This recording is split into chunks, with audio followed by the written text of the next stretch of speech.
to create limbal relaxing incisions. And what I'm doing here is I'm placing the marker on an inked gentian violet pad and setting the axis to about 165 degrees. And this is going to create a pair of 6 and 8 millimeter chord length marks at the limbus. You can see at about the 230 position there's a little mark that helps me determine what is actually 12 o'clock. This patient is, we're approaching this patient temporally. This is a left eye. So I go ahead and orient that little mark, which is slightly encyclotorted and appears to be at 230, actually at the 3 o'clock position.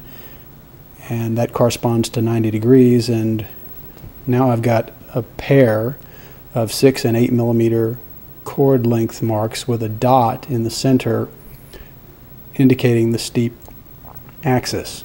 Now I'm using a 600 micron guarded diamond to connect the 6 millimeter chord length marks to create a limbal relaxing incision. And then you simply put your 2.5 or whatever it is guarded your diamond keratome to create your temporal clear-corneal valve incision, and the rest of the case proceeds as usual.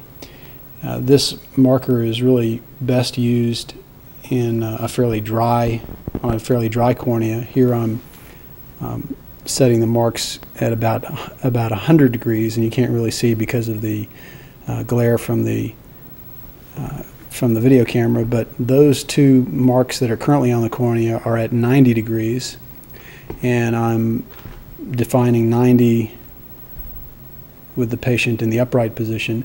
And now we've got a pair of marks which are to our right and to our left, which correspond to superior and inferior. And because I've got a paracentesis inferiorly to our left, I'm going to go ahead and create a limbal relaxing incision superiorly, 6 millimeter chord length again. If you wanted to make an 8 millimeter chord length relaxing incision, you would just connect the two outer marks. And it's always preferable to put the limbal relaxing incision superiorly if you're going to place just one, because it's a little bit more comfortable for the patient.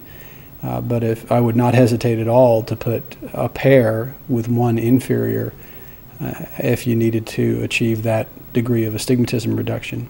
Typically I use the nomogram supplied by Dr. Gills, which has been presented and described elsewhere.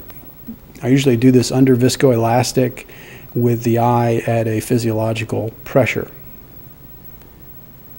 The rest of the case proceeds uneventfully. This marker has really been useful for me in that we pretty much always operate temporally, but there are times when we're a bit supratemporal or infratemporal, or depending on the patient's anatomy, and it can be a bit confusing if you're operating, creating a limbal relaxing incision in an oblique meridian. You can get a bit confused if you've got your topography that you're accustomed to looking at in the upright position. You're now dealing with it from the side, and if the limbal relaxing incisions need to be placed obliquely, you can really make an error that you don't want to create. The last thing in the world I would want to do is put a limbal relaxing incision in a meridian perpendicular to my original intention. This marker has really helped me speed up the placement of these incisions and ensure their accuracy, and I hope it helps you as well.